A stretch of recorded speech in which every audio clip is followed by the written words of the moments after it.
In 1997, US Senator Patrick Leahy would make some amendments to the US's Foreign Assistance Act with the intention of altering the conditions on which the US provided military aid to other countries. Essentially, these amendments would prohibit US military aid to any foreign security forces who'd been determined to have committed human rights violations, something which had historically been an issue in many countries. As one might expect based on the human rights issues outlined in this video, this would have a drastic effect on Colombia's US-backed military operations. The Colombian military's ties to paramilitary groups over the years would soon be brought to light, requiring many human rights audits to help the US keep track of these abuses. A strict vetting process would be established, disabling military and police units from receiving aid until verified as clean. In some cases, the military would try to cover up their crimes, but the stringency of the process would account for this and block aid until there was definitive verification of compliance. With the US being such a key component in the country's military funding, the Colombian government would have no choice but to support the endeavour. This would ultimately lead to the creation of many human rights officers within Colombia's armed forces, along with the rise in prominence of human rights groups across the country who would create databases to document abuses. Later, this would be followed by a surge in transitional justice mechanisms throughout the major cities in the mid to late 2000s. These systems would be instrumental in empowering many previously ignored victims of displacement, disappearances, and extrajudicial killings. Despite stricter requirements for military aid, however, funding from the US would only increase in the years following the Leahy amendments. Alarmed by Colombia's continuously growing drug trade and the power of its beneficiaries who'd seized control from the state over many rural areas, it was clear that strong action needed to be taken. In 1998, the DIA, Defense Intelligence Agency, even went as far as to predict that the Colombian army would be completely toppled by drug-backed insurgencies within 5 years, should a drastic military restructuring not occur.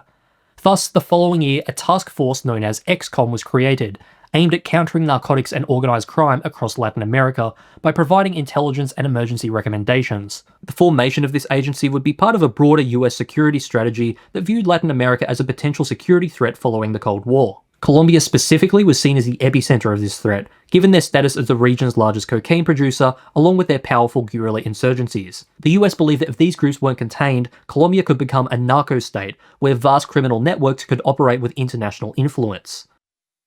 On July 13th the following year, President Clinton and then Colombian President Pastrana would form Plan Colombia, an initiative aimed at countering drug production and armed conflict. Pastrana would commit $4 billion to the plan, while foreign countries such as the US and the European Union would collectively provide $3.5 billion. For the US, the vast majority of this funding was in military support, aimed at combating guerrilla insurgencies such as the FARC, who played a large part in fueling the trade. This aid included intelligence, equipment, and special operations training, much of which was operated and maintained by US contractors. Beyond the war on drugs, military aid was also seen largely as a means of protecting the US's huge mining and energy investments in the country from guerrilla attacks and sabotage, something which had become a notable issue. To supposedly maximise the efficacy of this support, President Clinton was also granted by the House Senate Conference Committee the ability to waive human rights conditions introduced in the aforementioned Leahy Amendment whenever he saw fit. He would then go on to exercise this authority almost immediately after the State Department informed the White House just a month later that the Colombian military was in full violation of the amendment's criteria. Several international human rights organizations would also warn of the Colombian army's complicity in civilian massacres and paramilitary activity, but Clinton would justify the waiver, citing the urgency of counterinsurgency and narcotics control. By 2002, the US's determination to deal with the FARC in Colombia had only expanded. According to US corporations based in Colombia, such as those in the energy sector, guerrilla attacks on their infrastructure had only persisted, an issue that the now George Bush administration was more open than ever to combat with military force. More notably, however, were the events of 9/11 the year prior, definitively hearkening in the US's war on terror. Under this context, the US would begin to reclassify violent insurgencies through the lens of global terrorism, thereby justifying heightened military action. As it happened, it was also around this time that Colombia was dealing with a spike in terrorism at the hands of the FARC. The insurgency was upset that the government had recently retaken a large military-free zone that had previously been granted to them as part of a peace dialogue. In retaliation, they went on a violent rampage, blowing up public infrastructure such as pipelines and electrical grids, along with kidnapping certain political leaders. These acts would even prompt hundreds of mayors across the country to leave their local offices and govern remotely for their own safety. Perhaps the most egregious offence, however, was in May 2002, when the FARC launched a cylinder bomb into a church during a battle with paramilitaries in Jaque, reportedly claiming the lives of up to 119 villagers who were taking shelter. In another incident during February of the following year, meanwhile, they would plant around 200 kilos of explosives in the underground parking lot of an athletic club in North Bogota, which would tear through 10 floors of the building, killing 36 people. Understandably, this was met with significant public outcry, motivating thousands of Bogotá residents to take to the streets in protest the following day.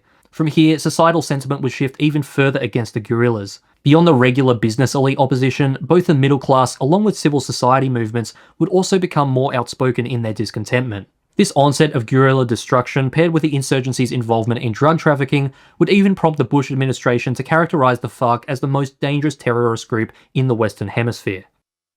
Amidst the unrest, a new Colombian president Álvaro Uribe would be elected in August 2002. Given the government's failed peace talks with the FARC, the Colombian public wanted a leader who was ready to take a firmer stance against the insurgency, and Uribe was seen by many as fitting the bill. Interestingly, Uribe was alleged to have some ties to paramilitaries, but in a desperate fight against the FARC, these allegations were not enough to sway the public against him.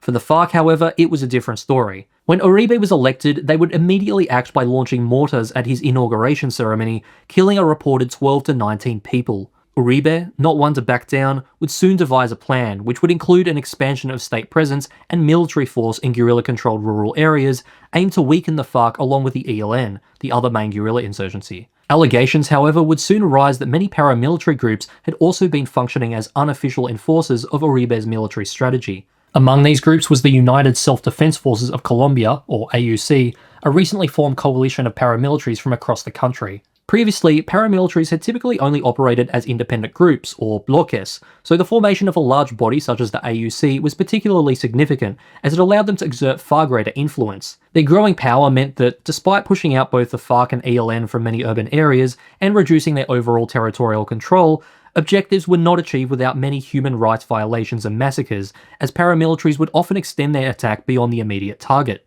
Many a time, rural citizens even suspected of sympathising with guerrilla groups would become victims of torture, disappearances, and even massacres at the hands of the paramilitary. Additionally, displacement would also reach record highs during this period.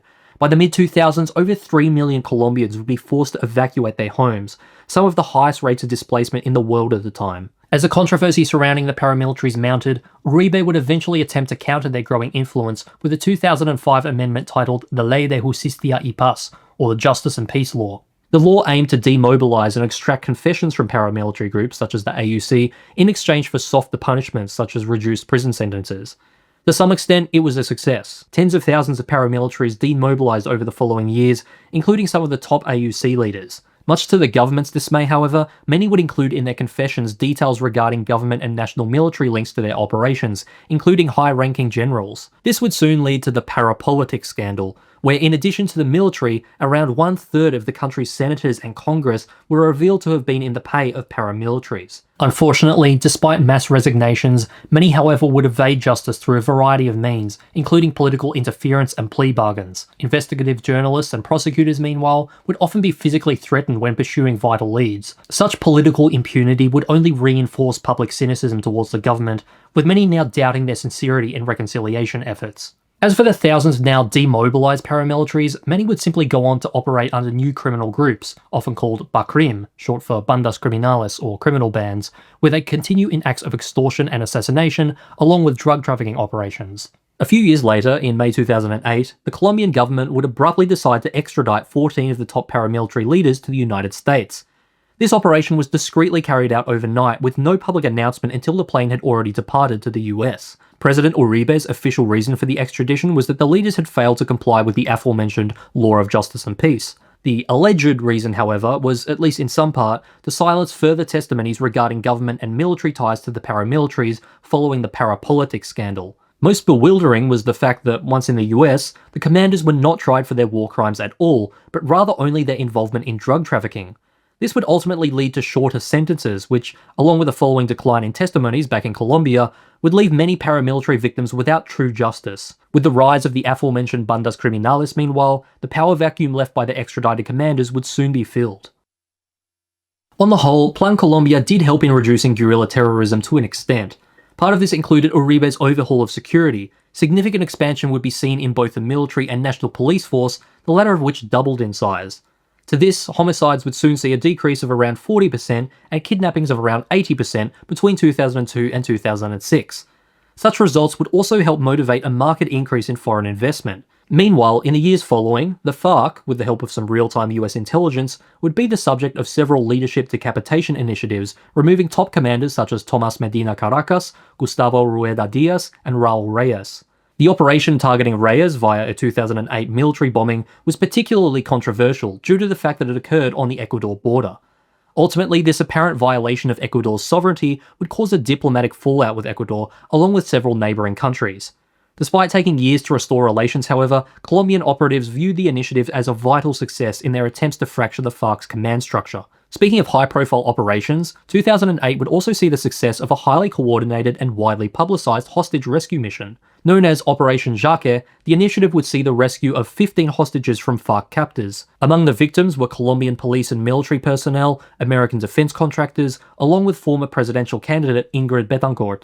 The mission would become particularly famous for its non-violent strategic approach that saw operatives trick the FARC into thinking that they were members of a humanitarian organisation come to transfer hostages to another camp.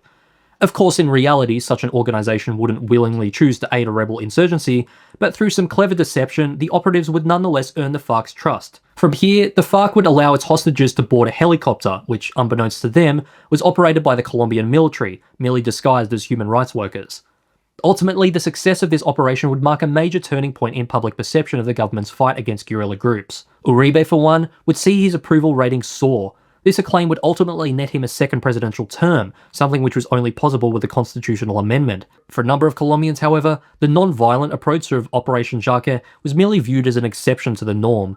The effects of Uribe's more militant warfare strategies elsewhere, meanwhile, would persist as a serious concern, particularly for the displacements they commonly caused. Rural populations would often find themselves in the crossfire of Colombian military, guerrillas, and emerging criminal gangs, leaving them with no reasonable choice but to evacuate.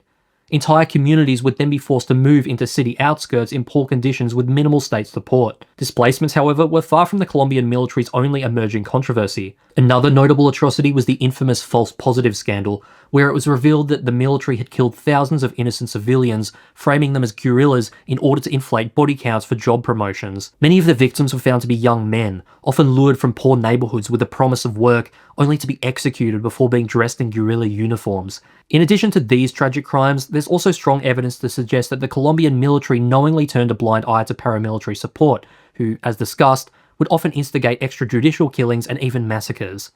Understandably, such abominations deeply undermined public trust in the state. The broader militant approach in general, however, would also prove controversial for many, who'd cite concern for the government's apparent refusal in addressing underlying causes such as poverty, weak institutions, and inequality. In spite of these numerous and severe shortcomings, Plan Colombia once again did manage to at least curb guerrilla violence. The same, however, could not be said for the initiative's other main target, the drug trade. On this front, efforts would prove largely ineffectual. Although drug cartels had certainly been weakened and in many cases dismantled, many fragmented networks such as the aforementioned bandas criminales would simply step in to take their place. The FARC, ELN, along with paramilitary groups would also become more involved in drug trafficking to finance their operations. Ultimately, with traffickers finding new ways to evade authorities, the global cocaine supply would not see a meaningful decrease, despite billions spent on these anti-trafficking initiatives. In response to production crackdowns, criminal organisations would also begin to diversify increasingly into other illicit economies, such as arms smuggling, illegal gold mining, and human trafficking.